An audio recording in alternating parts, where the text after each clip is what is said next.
Welcome back to another episode of NFT Catcher Podcast. We'd like to remind everybody that nothing on the show is meant as financial advice, and to please do your own research. Thank you, and enjoy the show. Now the subject is NFTs. They're known as non-fungible tokens, or NFTs. NFTs are exploding in popularity. This is a technology that will forever change the way people interact. So it is happening whether you understand it and like it or not. This phenomenon is moving. The digital. You have now joined Jenny from the blockchain and Michael Keene on the NFT Catcher Podcast. What's up, everyone, and welcome back to another episode of the NFT Catcher Podcast with me, Jenny from the blockchain, and my co-host, Michael Keene. First of all, Happy New Year's to everybody listening. Is this the first episode of 2023? It is. Yeah, we did our recaps, and then this is the first one. Wow, the first one. Hopefully everybody had a great New Year's Eve. Hopefully you didn't party too hard. Maybe you made some resolutions. Michael, did you make any New Year's resolutions this year? No, I always kind of make the same ones. It's nice to have a new start of the year, but nothing in particular.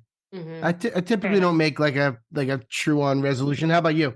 I make them. Yeah, I definitely make them, but I don't always like to say what they are. So I'm not going to say what mine is, but but I do like to make them, and I'm very serious about them too. Okay, fair enough. But okay, before we jump into what happened this past week in the NFT space, we do have some news for you guys. I am actually going to be taking a bit of a break from the podcast for personal reasons, and not sure how long I'll be gone. I have some things I need to figure out, but I guess we'll leave it at that. I don't want to create any expectations, but it's not going to be forever. I will definitely be back. And also, in the meantime, Michael and Andy will be holding on the fort, and they will still be uploading regularly. So yeah, no doubt. Andy and I said our piece to Jennifer pre-show, and we were all talking.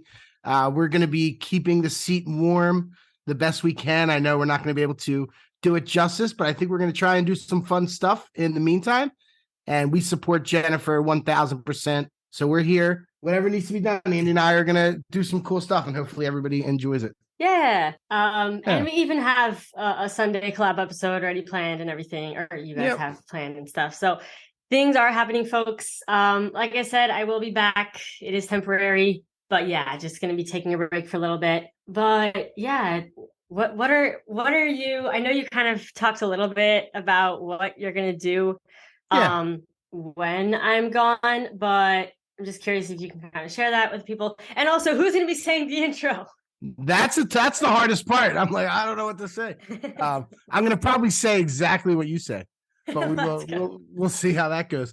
No, I mean, Andy and I spoke a little bit, and we talked about like inviting some guest hosts on, some of our friends, and even some people that maybe you suggest that would be really good to have on, maybe a couple even round tables, or bringing on some different artists, and try and keep the positive vibes going and hold down the fort for the queen until she gets back. Yeah. Love to see it. Well, great. Well, there we go, folks. Yeah, hopefully I don't disappoint anyone. But nah, not at all. All right. Okay, so should we jump into some of the topics here? We don't have too much stuff. Michael is sick right now. Yeah, a little bit. Little sick. I mean, you always get a little bit sick at the beginning of the year, right? I mean, yeah, I guess so. We were in Key West for a week, and it was draining. All 5 of us in one hotel room. Oh my little boy like loves fishing more than anything in the world. Ooh. We went on like a 6-hour fishing excursion. He caught a barracuda. Wait, like that song? This little kid. Barracuda. Yeah, barracuda. Yeah, fish. Wait, what is it? I need to Google barracuda. Like, is that? Oh, that's a fish. Okay. Yeah, it was like 3 feet long, and it had huge teeth. And he's like fighting to bring it in. It was crazy. Yeah, he caught it. Damn. We caught we went on a fishing trip with it was like an all-day thing, and there was like a lot of there was like locals. It was like me and Edward, and then like all these like real deal fishermen. They were like drinking, and they were ready to go. We caught all kinds of keeper fish. We got a bunch of like yellowtail snapper, and we caught grouper, but it was just past grouper season, so we couldn't keep those. The barracuda you actually keep, and you can eat like sushi. But then we brought all our fish to a restaurant. They cooked it up for us. Wait, It was really cool. Yeah. In Key West, most of the restaurants you can bring your freshly caught fish to them, and they'll cook it for you. BYOF, bring your own fish. BYOF, pretty much. Wow. Yeah. It was pretty neat. It was a good experience. And then, go ahead. That's a very nature experience, which I feel like I had the opposite because I was at a giant rave with like 20,000 people. That's right. And how am I the one that got sick? I'm out on a boat with 5 people. Yeah. I know. I was telling Andy that. I was like, I literally went to a rave with 20,000 people and I didn't even get sick. What are the odds of that?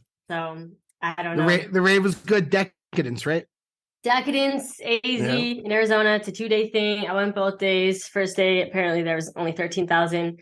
So, everyone was there New Year's Eve, but it was a lot of fun and it's always a blast. I went last year. I've been a couple years. So I don't know. I like raves. That's fun. What's up. Who was the best set? Who put on the best show? Honestly, Fisher. Like my sister is really into Fisher right now. And she actually, ironically, you're talking about fishing. Anyway, Fisher is DJ and she got me into Fisher. So I'm like, just listening to a bunch of Fisher right before, and then Flume performed as well. Yeah, I know Flume. I'm familiar. I'd have to look at the lineup, but Porter Robinson. Yeah. Yep. Cool. That sounds like a fun New Year's. Yeah, fun time. Yeah, lots of good stuff going around. So on New Year's Eve at about 7 p.m., I was mulling over this decision for a while, but I sold an NFT that I paid a lot for that wasn't worth as much. You could probably guess what it is. Wait. Oh my gosh, is it Smiles? No. I didn't pay a lot. I didn't pay too much for those. I probably could have got a nice little tax loss harvest on those, but it was one Give me 3 guesses. NFT. Give me 3 guesses. Okay. Okay. Let me think about this. One particular NFT. Was it Other Deeds? Nope. Oh no, you didn't spend a lot on that. Oh, I know what it is. You got I know it. now. Yeah. Is it the Cool Cat? I sold the Cool Cat. Oh my gosh. I know. It's the end of an era. So I paid $25,000 for it in US dollars at the time. Jeez. It was 9 ETH, and I sold it for like 2.7, which was, whatever that is, like 2,700 or something. So it's a nice tax loss. And I'm going to send that over to my accountant. And he's going to be like, I guess. Well, good for you. It was a move. It was a smart move to do. Like I could buy one back, a different one if I like it or whatever it is, but had to do what I had to do. Yep. Yeah. Well, yeah, I know that was a tough decision. To sell for, and was that like your biggest NFT you sold for a lot? It's like your biggest lost harvest, I guess. Definitely. That was the only time I've ever truly tax loss harvested because, at the end of last year, there weren't really many losses. There might have been a couple, but like nothing that was like anything. And this was just one NFT that made it super easy to have a big loss. Yeah, true. It was the most expensive NFT I ever bought for sure. Wait, seriously? The most expensive? Oh, yeah. Yeah, the 25. I never spent anything close to that. My Bored Ape cost like $1,800 or something at the time I bought it. Oh, wow. Yeah. And other than that, like I'm trying to think, like I had some flips where I was spending like 2 and 3 ETH on gutter cats. I remember that, but nothing. And that they were just for quick flip purposes. Nothing else other than that, really. That's been such a huge purchase. Yeah. Damn. I know. Rest in peace. Pretty wild. See you later, Cool Cat. I wasn't doing anything with it. It was nice to have a cool cat and be a cool cat, but like it was really just sitting there. Right. So, but it was. I wouldn't have sold it if it wasn't advantageous tax wise. Yeah, so we got that going on. Hopefully, nobody's mad at me. I'm mad at you. Is that why? I'm not. You like see that in the transaction? Is that why you're taking your break? That's Yeah, I messed saw up. that you sold, and I was like, you know what? I'm done with this. I need a break from I'm this out. podcast. I'm out. Yeah, pretty much. You sold your cool cat? Yeah, that's the end for me. Yeah, that would make sense. That's funny. In horrible news this week in the NFT space, our friend Crypto Novo got hacked. Oh man, that was so painful to I find know. out. Oh gosh. Crypto Novo, by the way, is a super OG in the space. I mean, everybody knows him. He always dresses up as his punk. His punk is kind of like this clown with this beanie, and basically has this like green beanie with a clown nose. And I don't know, he always dresses up as it. Purple glasses, yeah. Purple glasses, sure. Yeah. And I guess his wallet, I don't know how, because he didn't explain how yet, like how he got I guess not hacked. Was it hacked or scammed? Or we don't know. His words were, I just got hacked. Oh, okay. So hacked. Okay. Yeah, I'm not sure. And there's probably some stuff behind the scenes, which is why nobody's saying anything. I don't know. That's like that. If there's any one person in literally the entire NFT space you identify with their avatar, it's him. He changed his avatar to a world of women now. I guess I know. But so he lost over, basically, if you combined the NFTs that he lost, which there was like 4 punks, one of them was a hoodie. He lost a Bored Ape, a Mutant Ape, 3 Meebits, and 2 Clone X's. And the Meebits were like good ones too. And it's like over $1 million worth of NFTs that were lost. So what a nightmare. Yeah. So we don't really know how it happened yet. Nobody's really come out with, or at least I haven't seen a thread about it. But man, yeah, that is just painful to see, especially when, people that have been here before you have gotten here, like get hacked or scammed, and it's like, I know. Damn. I know. And that's like, that's an iconic NFT right there. Like, I know. That's like his brand. I mean, that was his brand. Like, everybody knew that as him. And it's like, have we had a case where somebody's like identity, like type of NFT was stolen or stolen, I guess. I'm sure there has been some of the Bored Ape people, but I don't know. No, nothing this high profile as far as I know. Yeah, I feel like nothing really stands out to me.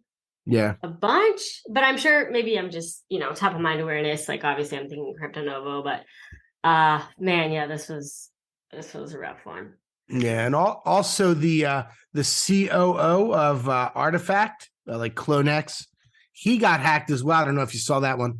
Oh, I did not see that. Yeah, so his name is Nikhil Gopalini, and he got hacked for 19 Clone X's, 18 Artifact space pods, 17 loot pods, 11 crypto kicks, and 19 Artifact eggs. What? Wait, what's their Twitter? What's their Twitter? I gotta look this one up. It's at Nick NIKGOPALANI. So at NIKGOPALANI. I was hacked by a clever fisher, same phone number as Apple ID, and sold on my. Oh, damn! Yeah, that sucks. Mm-hmm. That's insane, man. Yeah, I know. Like, we've talked about it before, but like, it makes so little sense. Like, it's obviously these people's property, and we can see it sitting there, but nobody, And what happens is they sell it so fast that it's now into a third hand, that didn't know they were buying something stolen. It's like really so weird. I was talking to my wife about it, and she's like, it ruins the entire NFT space for stuff like that to happen. Yeah.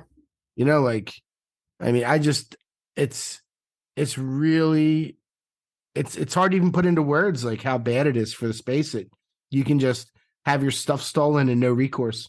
One of the original Bitcoin people had 200 Bitcoin stolen this week also. Oh. Yeah. Interesting. Yeah.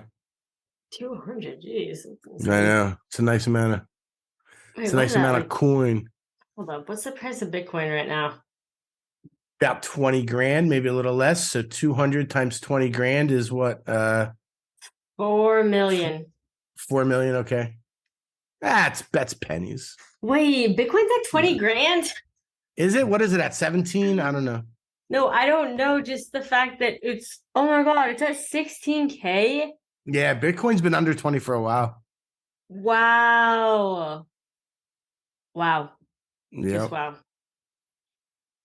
Yeah, that is super cheap, I guess. I don't know. I don't know. I just remember it being like 65K and like 40K for a while. Yeah, But, it got up to 65K was November 12th, 2021. Yeah. Was that the peak? That was the peak. Mm-hmm. It was in the 60s in March, and then it dipped all the way down to like 31 in July, and then back up to 65 in November. And it's pretty much been steadily downhill since then. Yeah. I mean, it's been under 20 since June. Right. Yeah. Half a year now. June 10th, it was 28. June 17th, it was 18. Oh, so by the way, you can I was just looking on the Doodles Twitter account because they had announced something today, I believe. Apparently you can open your Genesis box February. So that's great. Okay. Now, what was the other thing there? And then you can activate the power of the duplicator sometime this month. So what is the power of the duplicator? I think they wrote a whole thing in Discord, but I haven't really read it yet. I know what you mean. Discord. It's lost in the sauce. I'm in too many Discords that I never check. But yeah, let me see if I can find it. Cool. And while you're looking for that, I read just the other day that Apefest is not going to be during NFTNYC this year. Oh yeah. They're going to try something different. They might pick a different city, which is exciting. So they're going to kind of do a standalone event, which will probably be a big deal wherever that ends up being. Yep. And by the way, they didn't say anything in Discord. It was just what I just said, basically. So okay. Yeah, it's not going to be in New York, right? I don't know if it's 100% not going to be in New York, but that's what it sounded like. They wanted to explore other possibilities. Yeah, so that's kind of neat. Honestly, New York. And then people were saying like, oh, it should be in Miami. Because remember on the Bored Ape, I forget what it was called, the map or the roadmap or whatever it is that they had come out with like a year ago or something. Mm-hmm. It said that they were going to open up some type of club in Miami. So it would just make sense if it was in Miami. Just saying. Yeah. And the founders are down here and so many of the holders. Right. Yeah. It would make sense. And I would enjoy it. That's my vote. Yeah. Of course you'll be voting for Miami. I mean, I'm voting for Miami too. Any excuse to go to Miami, I'm there.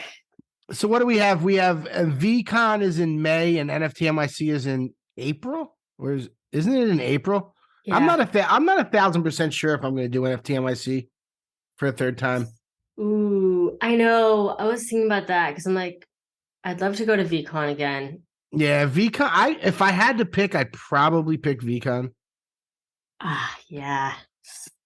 New York is just a mess. It is fun, but like, and especially if they're not going to do like Apefest there, like I don't know. Right. Then other projects might be like, hey, I heard you're not doing Apefest. Where are you going to do it? Maybe we'll throw events, and maybe people stop.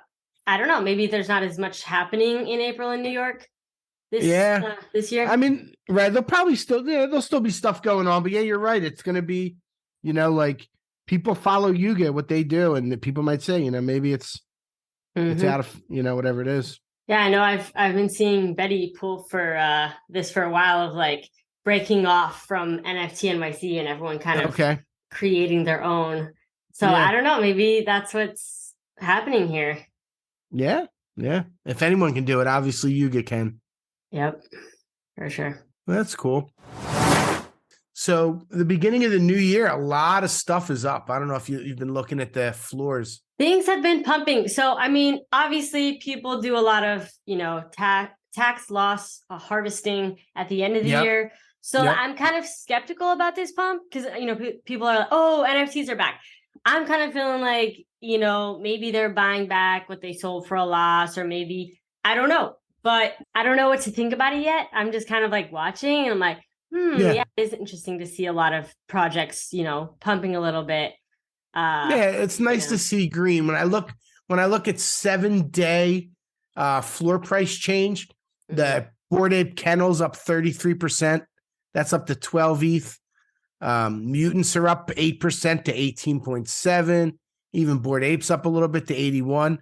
Azukis are pushing 17 ETH. Wow. Yeah.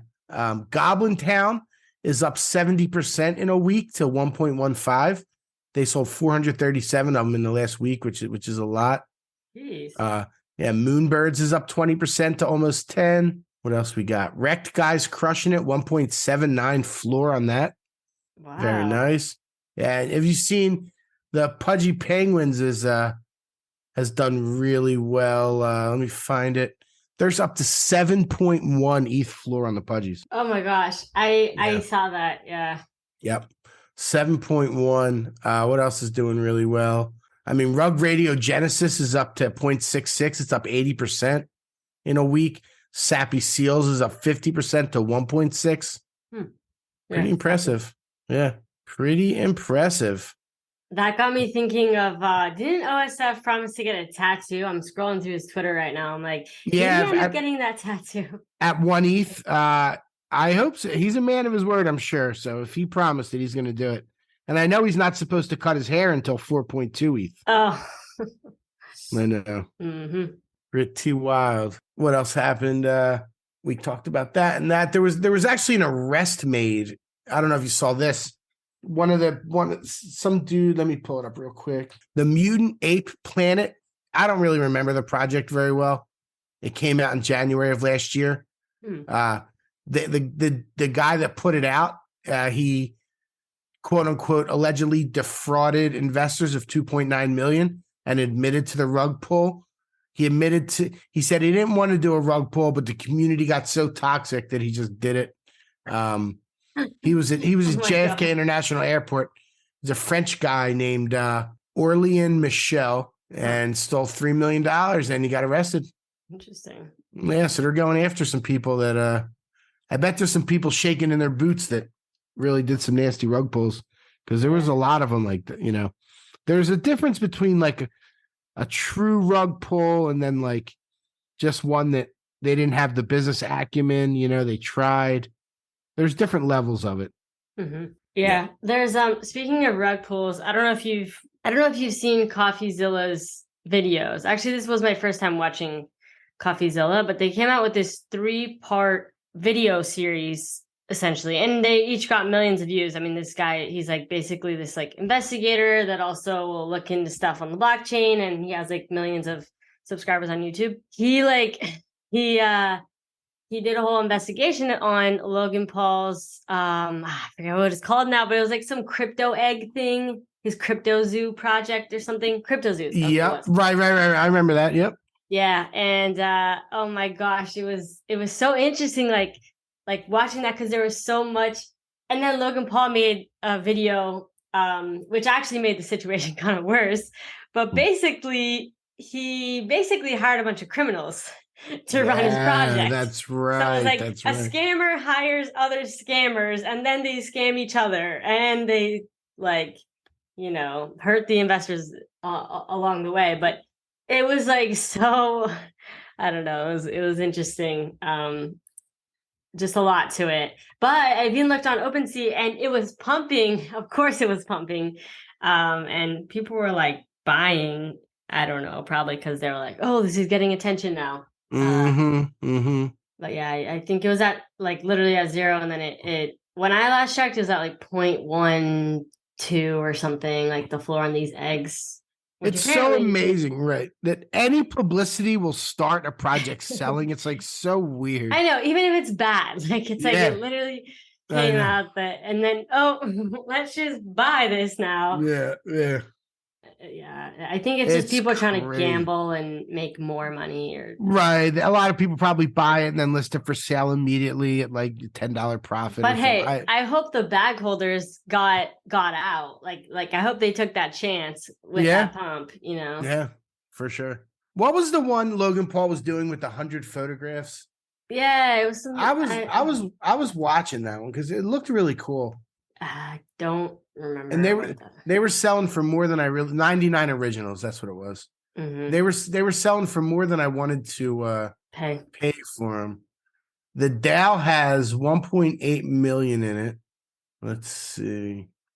I mean, they were selling for a good amount of money. Like the winning bid, 27 ETH on the number 99. The number one sold for 25, 15, 16. And they were just like pictures that he took. Yeah. Yep. That's interesting. Yeah, for sure. It was interesting. I mean, like Logan Paul is obviously his reputation in the NFT space is pretty low, but I kind of enjoy his content. Like I know he's a little crazy. His brothers, I'm not a big fan of, but Logan's all right. I don't mind listening to him and checking him out, but that's not good looks for sure. There's a lot of people that a chance, they saw some easy money and they took it, and that might hurt them in the future when they really want to do something. Oh yeah, especially with these, blockchain detectives and people getting better and better at reading the blockchain, and I'm sure there'll be tools that make it easier as well. People do a lot of digging into your past. Yeah, exactly. People aren't going to let the new people forget, because like a lot of new people come in, and they can put something new out and find a bunch of new people. Hopefully, it's not quite that easy. Yep. Yeah. So let's finish this one up with our NFT collection rankings by sales volume over the last 7 days, I guess. Unless there's anything else you want to go over before we. No, not yet. We're cutting a little bit short on this one. It's going to end up being about a half hour, but I'm literally ready to go to sleep. So. There we go. Yeah, but so I'll run through it. So we end all of our episodes, our recap episodes, by going over the collection rankings by sales volume over the last 7 days. Number 1 this week is Bored Ape. Number 2 is Azuki. Number 3 is something called Mineable Punks on the Ethereum network. Did 10 million in volume on 136 transactions. I do not know what that is. To look it up. Sometimes I got to look them up. Mutant Apes is number 4. CryptoPunks is number 5.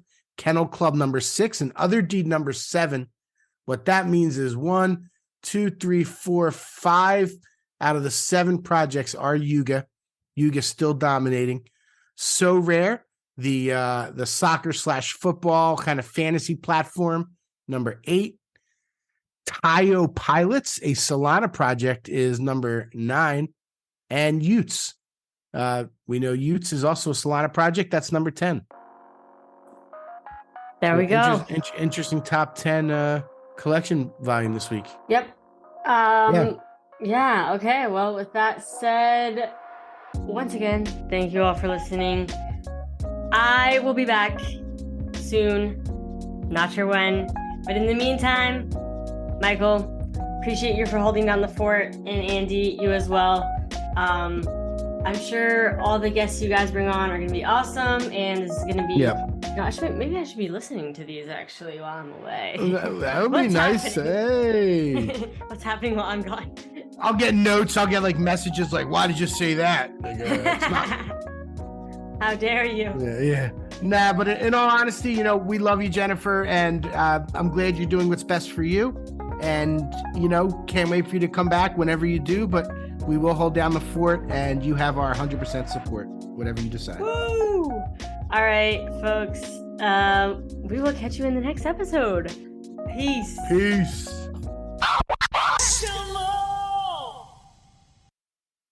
Thank you for tuning in to the NFT Catcher podcast. We hope you enjoyed today's episode and learned something new about the exciting world of NFTs. If you enjoyed today's episode, please take a moment to subscribe to our podcast on Apple, Spotify, or wherever you listen to your podcasts. And if you really love what you're hearing, please leave us a rating and review on your favorite platform. If you want to stay up to date with the latest news and insights from the NFT space, be sure to follow us on all the socials at NFT Catcher Pod. You can follow Jennifer at Jennifer_pseudo and Michael at NFTicket. I'm your producer, Andy, and I'm at AJC254. Our theme song's by It's Just Los. We always appreciate your feedback and support, which helps us reach more people and bring you informative and engaging content about NFTs. We look forward to bringing you more great NFT content in future episodes. Thanks for listening. Peace.